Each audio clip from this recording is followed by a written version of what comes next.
Super Dave here with another review.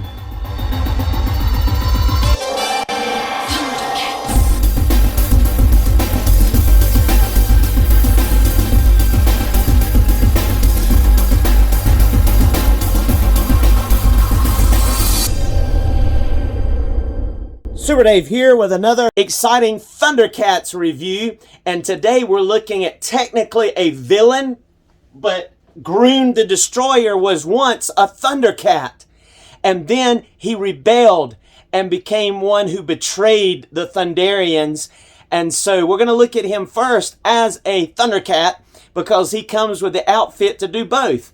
So he does become a villain, thus the Mum-Ra villain logo on the front. He became Grune the Destroyer, and there he is. First, let's look at the back of the box art there. That is looking nice, and please pause and read that bio if you'd like. All right, now let's break him open and check him out. Thundercats are loose, and in this tale, they also are turning on each other, apparently. And that's the story with this guy, Grune the Destroyer. Let's first take a look at all of his accessories.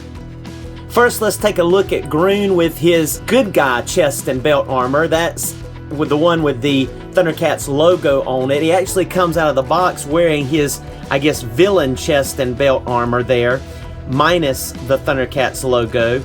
But Grune, before Thundera was destroyed, was the general of Thundera's armies. His great-grandfather was actually Lord of the Thundercats, which make him and Lion-O down the line somewhere kin. He considered Thunderians unworthy of the service of the Thundercats. He really didn't buy into the team, so he wanted to rule as a god. But Grune attempted a military coup that was faced down by the mighty Jaga, and Jaga, of course, eventually fought him for hours and won using the Sword of Omens, which I think Grune thought he kind of had, a license to have eventually. But anyway, using the Sword of Omens, Jaga encased Grune in a crystalline pod and banished him into space. Grune eventually reached Third Earth, where he looted and dispensed terror across the planet, gaining the name Grune the Destroyer. He was eventually captured and sealed in a tomb where he remained for centuries, and there is the seal that he comes with. The tomb was sealed with that special seal until he was released by two Bulkans, Bundan and Hurrick.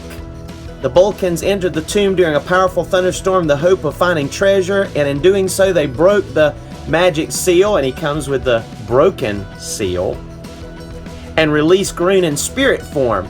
At this time now, of course, the Thundera has been destroyed and the Thundercats live on Third Earth, where, of course, Grune's tomb was, and now he's in spirit form, and he grows into a big size, and because he drains the Thundrillium, and then Grune eventually finds the cat's lair and finds a source of Thundranium and forges his mace, which is that club with the spikes on it there. Grune returned to the cat's lair where he hoped to gain revenge against Jaga, and Lion-O called on the help of the spirit of Jaga and the Sword of Omens, and the two battled again in spirit form. Jaga's spirit and Grune's spirit were fighting. Jaga lost his sword in the fight, and so Lion-O cast his sword, the Sword of Omens, to Jaga, but then Grune used his Thundranium mace, which weakened Jaga, and that caused Lion-O to have to give Jaga his strength through the Sword of Omens, and eventually defeated his old friend. When Grune offered Jaga his hand in friendship, he tricked him again and took the Sword of Omens from Jaga's belt, and the sword rejected Grune and he disappeared. And guess what? That wasn't the end of Grune. Look at that head sculpt there that he comes with. That's kind of the good guy, I guess, or the calm face. And there's his angry face that he comes with. But guess what? Mum-Ra actually resurrects him 2 more times in the stories and in the cartoons. Grune comes with 3 sets of hands. He comes with those horizontal claw-like hands, as well as some vertically hinged weapon-holding hands, and he comes equipped with horizontal weapon holding hands. He also comes with another set of weapons, those brass knuckle type weapons that can be plugged into his weapon holding hands. And he also comes with a broken Sword of Omens. And I'll show you that right quick. See how it's broken and the eye is off. It's dead, or it's dark. So that's an interesting relic that he comes with. I don't believe that is from his episode, but I'm not sure. But it is from an episode, the broken Sword of Omen, and we'll compare that to the little whole sword in comparisons. But first, I want us to take a look at Grune's articulation. Alright, let's bring on in our Grune here and check out his articulation. The head is kind of like what we've been seeing. Very little movement. It will go side to side.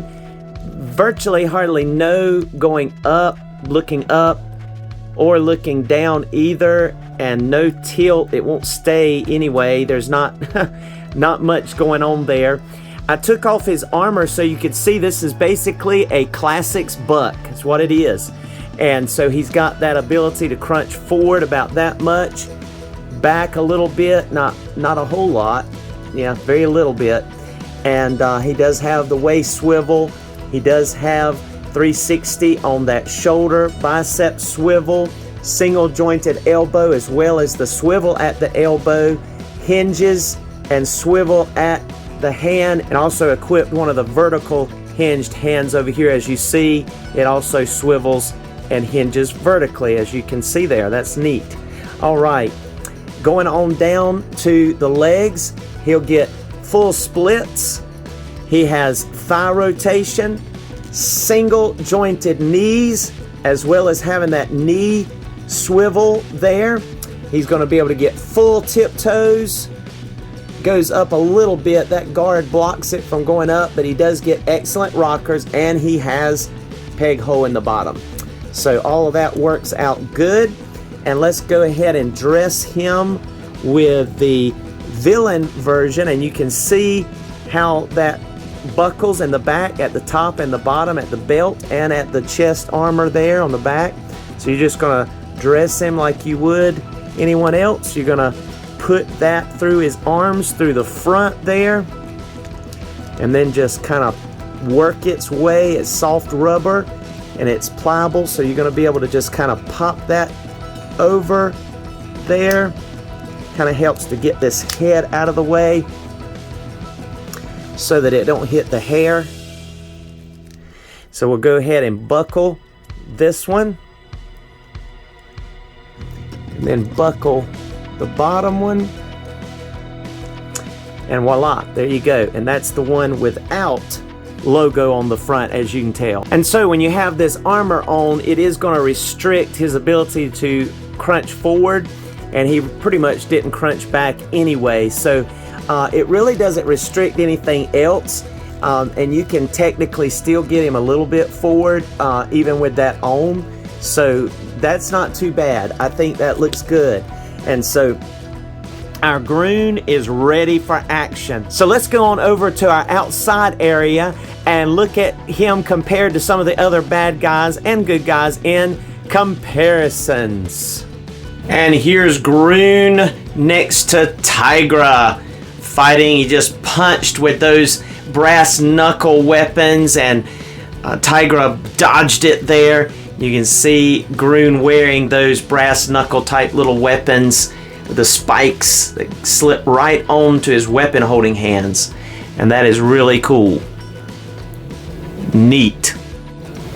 And here's Grune next to Lion-O and Panthro, and you can see how they compare. They're looking great together.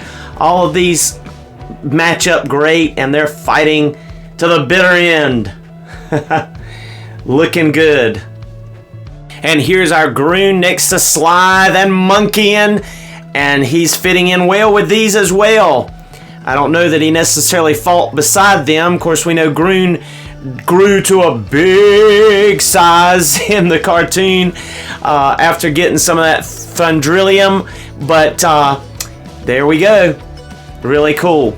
We're not really sure why Grune is not affected by the Thundranium like the other Thundercats, which is what his mace is made out of. I mean, you would think, well, maybe it was because he's a spirit, but there again, in the cartoon, Jaga was weakened by the Thundranium, so there's a mystery for us. And there he is also beside, I know he shouldn't be out of his tomb area, but there is our Mumm-Ra in his feeble mummy staging form there, getting ready to transform, and we're going to be doing that review next.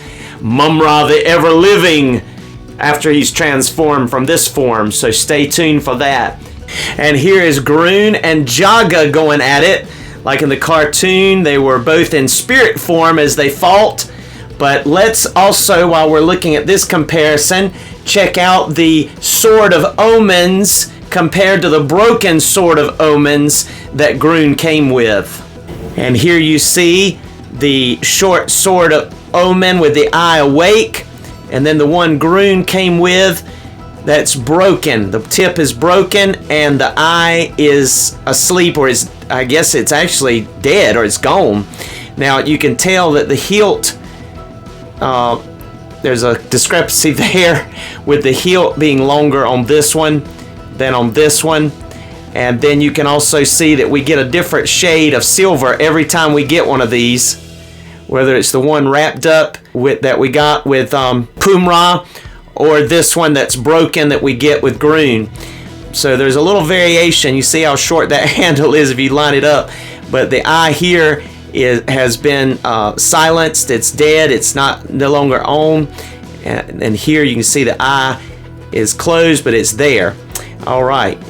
So really cool little relic that we get with Grune. Cool.